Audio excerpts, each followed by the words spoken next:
तो करमाळा तालुका आहे. आमचा असा अनुभव आहे की जिल्हा लेवलचे अधिकारी करमाळ्याला यायला टाळाटाळ करतात, आढावा बैठका होत नाहीत.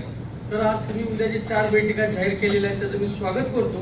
पण तुम्ही एक करमाळ्यातले अनेक प्रश्न प्रलंबित वर्षानुवर्ष त्यासाठी चंद्रकांत दादांनी करमाळ्यात एक आढावा बैठक करण्यात एक 10-15 मिनिटाचा या अर्धा तासाचा वेळात वेळ काढून द्यावा एक विनंती करतो. आणि ह्याला आणि अजून एक प्रश्न आहे साहेब, करमाळा तालुक्यात विटेवाडी उपसा सिंचन योजना होणे काळाची गरज आहे. त्या जे 1100 कोटी रुपये खर्च करून कॅनॉल तयार झालेले आहेत.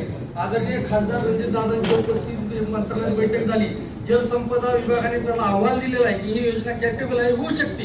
केवळ 100 कोटी रुपये खर्च केले तर तालुक्यातले 50,000 एकर क्षेत्र ओलिताखाली येते. नियोजनाच्या बाहेर गेलं तरी हा तेवढ्याच महत्त्वाचा. मी बसलो त्याच्यासाठी 1.5 लाख लोकांच्या पिण्याचं पाण्याचं त्या विषयाची सविस्तर माहिती पत्र मला द्या. मी तुम्हाला गॅरंटी देतो की एक 15 दिवसात त्याच्या मुळाशी जाऊन नेमकं काय आहे, काय अडचण आहे. मग एखाद्या असं होईल की कोणी पाठपुरावा केला नव्हता, पटकन 100 कोटी मिळून गेले असे होईल. तुम्हाला तुम्ही त्याचं एक वेगळं पद्धत आहे. त्याचा अहवाल केंद्र सरकारकडे गेलेला आहे. केंद्र सरकारची कंपनी त्याच्यावर अहवाल तयार करत आहे. हा तो अहवाल येणाऱ्या 1 महिन्यामध्ये येणं अपेक्षित आहे.